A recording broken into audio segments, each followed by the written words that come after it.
Hello, very good morning all students. आप सभी का हमारे YouTube channel civil engineering Gurukul में बहुत बहुत स्वागत है। आज के इस पर्टिकुलर लेक्चर में हम इरिगेशन इंजीनियरिंग यूनिट नंबर 3 जो कि वाटर रिक्वायरमेंट ऑफ क्रॉप्स जिसमें हम लोग पढ़ रहे थे, हमारा यूनिट लगभग फिनिश हो चुका है। इसमें हम लोग न्यूमेरिकल को प्रोसीड कर रहे थे। लास्ट के लेक्चर्स में हम लोगों ने 2-3 न्यूमेरिकल्स भी किया था। उसी न्यूमेरिकल्स के सीरीज को आगे बढ़ाते हुए आज हम लोग न्यूमेरिकल्स कुछ करेंगे और इसके बाद 1-2 और लेक्चर्स होंगे वाटर रिक्वायरमेंट ऑफ क्रॉप्स के। उसके बाद हम इस चैप्टर को फिनिश करेंगे। Okay, so let start the lecture. So जैसे कि आप स्क्रीन बोर्ड पे देख पा रहे हैं, ये क्वेश्चन है। इस क्वेश्चन में कहा क्या रहा है, उसके बाद हम आगे की ओर प्रोसीड करेंगे।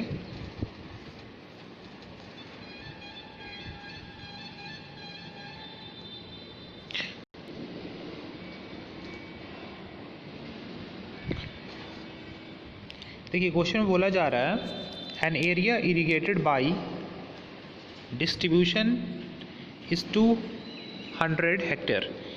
जो एक एरिया है जिसको इरिगेट किया जा रहा है 200 हेक्टेयर से, आउट ऑफ विच उसमें से 140 हेक्टेयर जो है वो जवार का है। जवार एक टाइप का क्रॉप्स है, ठीक है। And 60 hectare is Sagar can. Okay, मतलब 200 हेक्टेयर एरिया है इरिगेट करने के लिए, जिसमें 140 हेक्टेयर जवार का है और 60 हेक्टेयर क्या है, शुगर कैन का है। इफ़ डेल्टा फॉर जवार इज़ 45 सेंटीमीटर दिया हुआ है कि अब यदि डेल्टा जो है जवार के लिए 45 सेंटीमीटर है and for sugar cane it is 180 centimetres, और शुगर कैन के लिए दिया हुआ है 180 centimetre. And average transit losses during kharif are 30%। मैंने बताया था लॉसेज होता है वाटर का, तो यहाँ पे दिया हुआ है खरीफ के समय में जो लॉस हो रहा है 30% हो रहा है। एंड फॉर रबी आर 35%, और रबी के समय में 35% हो रहा है। Calculate duty of each crop at trade of distributary. तो बोल रहा है हर एक क्रॉप्स के लिए ड्यूटी कितना होगा दोनों के लिए, ठीक है। क्वेश्चन आई थिंक समझ में आ गया होगा। 201 हेक्टेयर एरिया है, इसको इरिगेट करना है। उसमें से 140 हेक्टेयर जो है जवार का है और 60 हेक्टेयर क्या है, शुगर कैन का है। और बोला जा रहा है कि जो डेल्टा है जवार के लिए 45 सेंटीमीटर है और शुगर कैन के लिए 180 सेंटीमीटर है। ओके, और एवरेज ट्रांजिट लॉसेस जो दिया हुआ है खरीफ के लिए 30% और रबी के लिए यहाँ पे दिया हुआ 35%। तो आपको डेल्टा कैलकुलेट करना है। ओके, सो क्वेश्चन यही है। तो चलिए हम लोग निकालते हैं। सो सबसे पहले हम कैलकुलेट करेंगे। सबसे पहले जो दिया हुआ है क्वेश्चन में जो गिवन इन्फॉर्मेशन है उससे हम लोग क्या क्या पता चलता है। फॉर जवार बेस पीरियड 120 दिन, ठीक है। 120 डेज जवार के लिए हमने बेस पीरियड को माना। अगर क्वेश्चन में बेस पीरियड नहीं गिवन है तो जो स्टैंडर्ड बेस पीरियड है उसके अकॉर्डिंग आप ले सकते हैं, कोई दिक्कत नहीं। ओके, अब टोटल एरिया जो है जवार्स के अंदर में कितना है, 140 हेक्टेयर है। ओके, और डेल्टा की वैल्यू दी हुई 45 सेंटीमीटर यानी 0.45 मीटर, ठीक है। 45 को 100 से डिवाइड कर दीजिए तो कन्वर्ट हो जाएगा मीटर में, ठीक है। तो ये हो गया डेल्टा 0.45 मीटर। अब हम एक रिलेशन जानते हैं, पहले मैंने आपको बताया था, उसको प्रूव भी किया था। Delta is equal to 8.64 B/D। I think ये रिलेशन बहुत इंपॉर्टेंट है। ये रिलेशन आपको हमेशा याद रहना चाहिए जब भी आप इरिगेशन की क्वेश्चन कर रहे हैं, क्योंकि हमेशा या तो आपको डेल्टा दिया है ड्यूटी निकालने के लिए बोलेगा, या ड्यूटी दिया है डेल्टा निकालने के लिए बोलेगा। क्वेश्चन आते हैं एग्जाम में, ठीक है। तो यहाँ पे हमने डेल्टा इक्वल टू 8.64 B/D, जहाँ पे B बेस पीरियड है। ओके, सो B को हम यहाँ पे 8.64 कांस्टेंट है, B को हमने बेस पीरियड है जो कि 120 दिन रखा, जिसको हमने एज्यूम किया था, ठीक है। ये क्वेश्चन में दिया नहीं गया है, यानी हमने एज्यूम किया है। और यहाँ पे जो हमारा वैल्यू है डेल्टा का वैल्यू हमने यहाँ पे पुट किया। एक्चुअली में यहाँ डेल्टा है, okay, not duty. Okay, delta का वैल्यू हमने 0.45 मीटर पुट किया, तब यहाँ से हमारा क्या निकलेगा, ड्यूटी का वैल्यू निकलेगा। यहाँ पे आप सही कर लीजिएगा, यहाँ पे डेल्टा होगा। ओके, अब इन सारी वैल्यूज़ को पुट करने के बाद हमारा जो आया है ड्यूटी, ये ड्यूटी आया है 2304 हेक्टेयर पर क्यूमेक। ये आपका ड्यूटी का वैल्यू आ गया, ठीक है। यही निकालना था, लेकिन इसमें और भी चीज़ें गिवन है। क्या दिया हुआ है, कंसिडरिंग ट्रांजिट लॉसेज। ये बहुत इंपॉर्टेंट आपको समझना। ट्रांजिट जो लॉसेज हो रहा है 30% हो रहा है, मतलब अगर 30% लॉस हो रहा है तो कितना बच जाएगा, 70% बचेगा। यानी कि जितना हमारा ड्यूटी है उसमें 30% लॉस हो गया तो कितना बचेगा, 70%। किसका 70%, ये जो ड्यूटी आपका गिवन है इसका 70%। यानी कि यहाँ पे जो यहाँ समझना है सबसे ज़्यादा इंपॉर्टेंट आपको है 2304 ये ओरिजिनल ड्यूटी है। इसमें से आपका 30% कितना हो गया, लॉस कर गया, यानी 100 जो है 100 में से कितना हो गया, 30% लॉस कर गया। 100 माइनस 30/100 यानी 1612.8 हेक्टेयर पर क्यूमेक कितना आपका ड्यूटी बचेगा। याद रखिएगा, इसके बाद जो लॉसेज है उसको भी कंसिडर किया जाता है। 30% लॉस कर रहा है यानी कि 70% रहेगा। इसको आप ऐसे भी लिख सकते हैं 2304 इंटू डायरेक्ट 70/100 ऐसे भी लिख सकते हैं, और जो आएगा आपका यही वैल्यू आएगा 1612.8। ठीक है, क्योंकि 30% लॉस कर गया तो बचा कितना, 70% बचा, यानी जो ओरिजिनल ड्यूटी हमारा निकला है उसका 70% बचा। या फिर आप ऐसे भी लिख सकते हैं 100 माइनस 30, जैसे कि यहाँ पे कैलकुलेट किया 100 माइनस 30/100, आप ऐसे भी लिख सकते हैं, मीनिंग सेम है। 100 माइनस 30 मीन्स व्हाट, 70 है ना, यानी 70/100 इंटू 2304 जो आपका ओरिजिनल ड्यूटी है उसका 70% बचेगा। दोनों आप कर सकते हैं, कोई दिक्कत नहीं है। ओके, सो आई थिंक यहाँ पे आपको ड्यूटी समझ में आ गया होगा। सेम तरीके से अगले जो शुगर कैन है उसके लिए हमको निकालना है। शुगर कैन मतलब होता है गन्ना। अब एक चीज़ मैं आपको बता दूँ, शुगर कैन जो होता है ये पेरेनियल क्रॉप्स होता है, इन द सेंस कि ये ना रबी क्रॉप और खरीफ जो है, इन द सेंस कि ये जो आपका पेरेनियल क्रॉप्स है इसका बेस पीरियड लगभग 360 डे, यानी कि कहीं कहीं और भी कम दिया रहता है, 320 रहता है, कहीं 330, इन द सेंस कि ये जो शुगर कैन है यानी गन्ना जो है ये सालों भर होता है। इसका कोई पर्टिकुलर पीरियड नहीं है कि ये 3 महीने में हो जाएगा, 4 महीने में हो जाएगा, ये लगभग 1 साल लगते हैं इसको कंप्लीट होने में शुगर कैन को, है ना। तो देखिए यहाँ पे एक्चुअली में जब क्वेश्चन में कराया तो क्वेश्चन में हमारा क्वेश्चन में गिवन है एक चीज़, यहाँ पे देखिए, यहाँ पे दिया हुआ शुगर कैन के लिए 180 सेंटीमीटर डेल्टा की वैल्यू गिवन है क्वेश्चन में, है ना। कितनी वैल्यू गिवन है, 180 सेंटीमीटर क्वेश्चन में गिवन है। इसके अकॉर्डिंग ही हम लोग यहाँ पे डेल्टा कैलकुलेट करेंगे ड्यूटी। ठीक है, तो यहाँ पे देखिए जो शुगर कैन है, ये शुगर कैन है और शुगर कैन के लिए बेस पीरियड दिया हुआ है 360 दिन। ठीक है, ये दिया नहीं हुआ है, आप इसको बेस पीरियड अपने आप से एज्यूम कर लेंगे। ठीक है, 360 दिन या 350 दिन अपने अकॉर्डिंग, क्योंकि शुगर कैन जो होता है पेरेनियल क्रॉप्स होते हैं, ये पूरे साल भर होते हैं, लगते हैं इसको कंप्लीट होने में। ठीक है, और एरिया अंडर शुगर कैन देखिए 60 हेक्टेयर दिया था क्वेश्चंस में, और डेल्टा की वैल्यू दी हुई 180 सेंटीमीटर, यानी कि आप इसको 100 से डिवाइड कर दीजिएगा तो आ जाएगा 1.8 मीटर। फिर उसी तरीके से आपको फिर ड्यूटी की वैल्यू निकालनी है, तो मुझे नहीं लगता कि कोई दिक्कत। 8.64 B/D, तो 8.64 यहाँ पे हो गया, और B की वैल्यू 360 दिन है और D की वैल्यू 1.8। इन सारे वैल्यूज़ को यहाँ पे रखेंगे तो 1728 हेक्टेयर पर क्यूमेक आएगा। ये तो ओरिजिनल आ गया आपका ड्यूटी। अब बोला जा रहा है कि इसमें 35% ट्रांजिट लॉसेज है अकॉर्डिंग टू क्वेश्चन के अकॉर्डिंग क्या है, 35% ट्रांजिट लॉसेज है। अब यहाँ कंसिडर करेंगे 35% ट्रांजिट लॉसेज, तो ड्यूटी इक्वल टू क्या हो जाएगा 1728, यानी जो आपका ओरिजिनल ड्यूटी है 1728, इसका कितना परसेंट होगा, 35% लॉस कर रहा है, इसका मतलब है कि 65% रहेगा हमारा, है ना।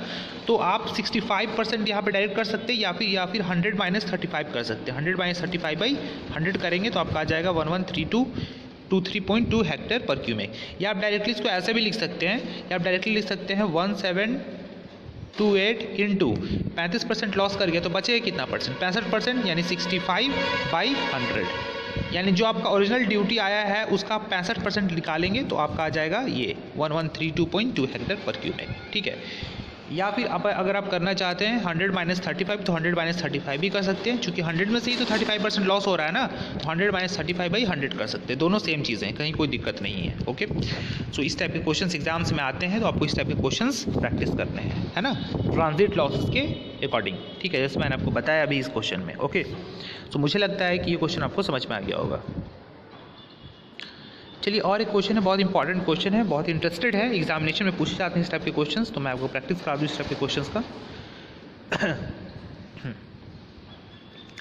देखिए यहाँ पे क्वेश्चंस में बोला जा रहा है, calculate the discharge required of the head of distributary, मतलब जो हमारा डिस्ट्रीब्यूटरी चैनल है उसमें कितना डिस्चार्ज रिक्वायर्ड होगा from the following. Culturable irrigation area, जो कि कल्चरेबल इरीगेशन एरिया दिया हुआ है 80% ऑफ ग्रॉस एरिया। ठीक है, दिया हुआ है कि जो आप इरीगेशन कर रहे हैं कल्चरेबल एरिया में वो 80% है किसका, ग्रॉस एरिया का। ठीक है, इंटेंसिटी ऑफ इरीगेशन दिया हुआ 50% फॉर रबी के लिए दिया हुआ है 50%। इंटेंसिटी ऑफ इरीगेशन दिया हुआ है 25% फॉर खरीफ के लिए 25% दिया हुआ है intensity of irrigation. Average duty at head of distributary, जो एवरेज ड्यूटी दिया गया है हेड ऑफ डिस्ट्रीब्यूटरी के पास में 2000 हेक्टेयर पर क्यूमेक फॉर रबी, कितना दिया हुआ है 2000 हेक्टेयर पर cumec for rabi. Average duty at the head of distributary 900 hectare पर क्यूमेक फॉर खरीफ, ये क्वेश्चंस में दिया हुआ है। पहला दिया हुआ है कि आपका पहले देखिए कोई भी न्यूमेरिकल प्रॉब्लम करने से पहले आपको उसको क्वेश्चंस में के बारे में समझ में आ जाना चाहिए, तभी आप क्वेश्चंस को कर पाएंगे। ओके, सो 80% ग्रॉस एरिया दिया हुआ है आपका कल्चरेबल कमांड एरिया। तो यहाँ पे वो ग्रॉस एरिया तो दिया नहीं गया है, तो ग्रॉस एरिया क्या करना पड़ेगा, एज्यूम करना पड़ेगा आपको। ये ग्रॉस एरिया दिया हुआ है ना कि 80% है ग्रॉस एरिया का हमारा कल्चरेबल इरिगेशन एरिया, तो पहले ग्रॉस एरिया पता रहेगा तभी तो उसका 80% आप लेंगे ना, यानी कि ग्रॉस एरिया क्वेश्चन में गिवन नहीं है, आपको ग्रॉस एरिया एज्यूम करना पड़ेगा। Okay, next intensity of irrigation दिया हुआ है 50%, इंटेंसिटी ऑफ इरिगेशन 50% रबी के लिए दिया हुआ है, खरीफ के लिए 25%। Average duty at head of distributary rabi के लिए दिया हुआ है 2000 हेक्टेयर पर क्यूमेक, और यहाँ पे खरीफ के लिए दिया हुआ है 900 हेक्टेयर पर क्यूमेक। अब इसके बाद आपको निकालना है डिज़ाइन डिस्चार्ज, मतलब डिस्चार्ज कितना होगा उसको कैलकुलेट करना है। ठीक है, तो चलिए हम लोग क्वेश्चंस को करते हैं, प्रोसीड करते हैं। सबसे पहले आपको अज्यूम करना पड़ेगा कल्टिवेबल एरिया। ठीक है, जब भी कोई भी क्वेश्चन डेटा क्वेश्चन में नहीं दिया रहे तो आपको उसको क्या करना है, अज्यूम करना है, उसके अकॉर्डिंग क्वेश्चंस को बनाना है। ये एरिया हर इंसान अलग अलग मान सकता है, हर एक स्टूडेंट। मैंने यहाँ पे यह क्वेश्चन अकॉर्डिंग टू बुक 80,000 लिया गया है हेक्टेयर, आप अपने अकॉर्डिंग 50,000 हेक्टेयर भी ले सकते हैं या फिर कुछ भी ले सकते हैं आप अपने अकॉर्डिंग, लेकिन प्रोसेस सेम अच्छा प्रोसेस जो आप बना रहे हैं आगे वो सही होना चाहिए। ऐसा नहीं कि प्रोसेस क्या है, ये प्रोसेस सही रहेगा तो कोई दिक्कत नहीं है। ओके, तो टोटल मैंने एज्यूम ग्रॉस कल्टिवेबल एरिया मान लिया 80,000 हेक्टेयर्स। ओके, अब total irrigable area according to question कितना दिया हुआ, 80% किसका है, जीसीए का है। तो 80% किसका, जीसीए का। तो जीसीए क्वेश्चन में नहीं दिया था तो मैंने मान लिया 80,000, तो उसका 80% हमने निकाला, यानी 80 इंटू इतना डिवाइड बाई 100, मतलब 80% जो दिया हुआ है। अब परसेंटेज निकालना मुझे बताने की ज़रूरत नहीं है ना। 80,000 का 80% निकालना है तो कितना आ गया, 64,000 हेक्टेयर। मतलब इतना आपका क्या है, इरिगेबल एरिया है ना। ग्रॉस एरिया मैंने माना 80,000 और उसका 80% क्वेश्चन में दिया हुआ है कि आपका टोटल इरिगेबल एरिया है, तो मैंने यहाँ पे 80% निकाला, ये आ गया 64,000 हेक्टेयर। ओके, फिर टोटल एरिया अंडर खरीफ ये निकालना है, तो क्वेश्चन में दिया हुआ है इंटेंसिटी ऑफ इरिगेशन 25% दिया हुआ खरीफ के लिए, तो जो आपका इरिगेबल एरिया आया है उसका 25% होगा, है ना। यानी 64,000 का 25% आपका खरीफ के अंदर में इरिगेट हो रहा है, तो 25 इंटू 64,000 डिवाइड बाई 100, ये आपका आ गया 16,000 हेक्टेयर। मतलब इतना एरिया खरीफ के अंदर में हो रहा है। ये कैसे पता चलता है, इंटेंसिटी ऑफ इरिगेशन से। अब टोटल एरिया अंडर रबी, तो रबी का दिया हुआ है आपका इंटेंसिटी ऑफ इरिगेशन 50%, तो जो टोटल आपका 64,000 आया है इरिगेबल एरिया उसका कितना 50%, तो 50 इंटू 64,000 डिवाइड बाई 100, ये आपका गया 32,000 हेक्टेयर। मतलब इतना एरिया जो है आपका इरिगेट हो रहा है रबी के अंदर में, यानी कि 32,000 हेक्टेयर, और खरीफ के अंदर में कितना हो रहा है 16,000 हेक्टेयर्स। सो आई थिंक यहाँ तक समझ में आ गया होगा।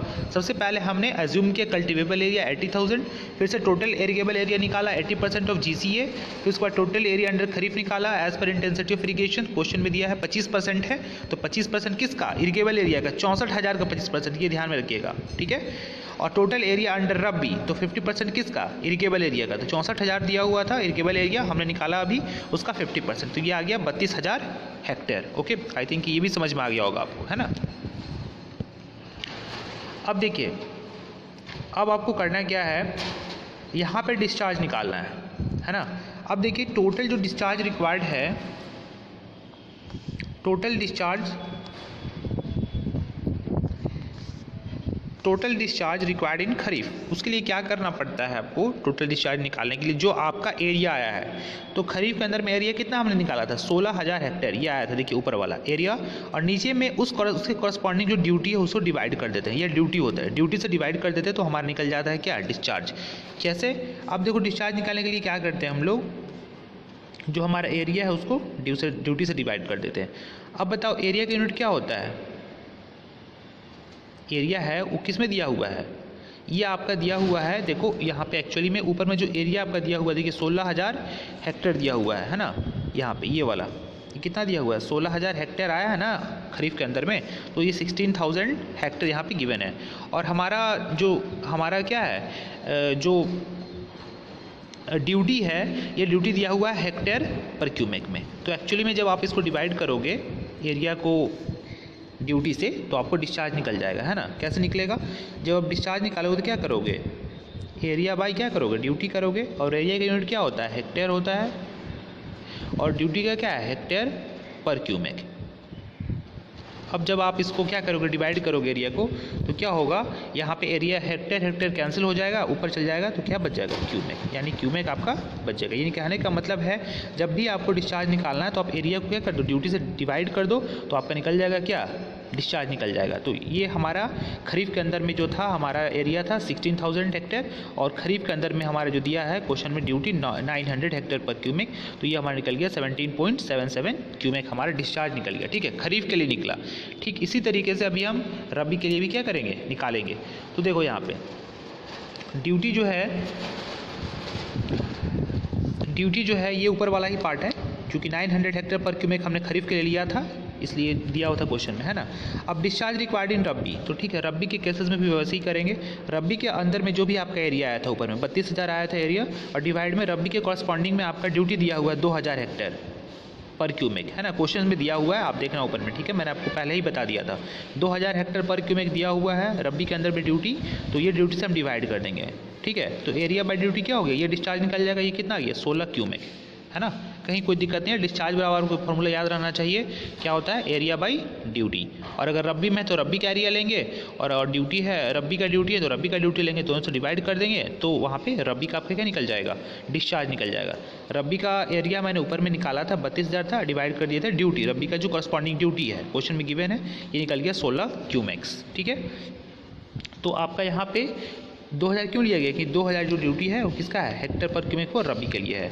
अब देखो डिजाइन डिस्चार्ज कितना लेंगे, डिजाइन डिस्चार्ज लेने का मतलब है कि जो दोनों में मैक्सिमम आया है, पहले आया हमारा 77.77 खरीफ में आया था, ठीक है, और रब्बी में आया है 16 क्यूमेक्स, है ना। तो दोनों में जो मैक्सिमम कौन सा है, 17.77, ये इंपॉर्टेंट है समझना। डिस्चार्ज रिक्वायर्ड हेड 17.77, मतलब जो हमारा खरीफ में डिस्चार्ज आया और जो रब्बी में डिस्चार्ज आया, जो दोनों में मैक्सिमम होगा उसको हम डिजाइन डिस्चार्ज क्या करेंगे, कंसिडर करेंगे। इतना चीज़ आपको आई थिंक कि समझ में आ गया होगा।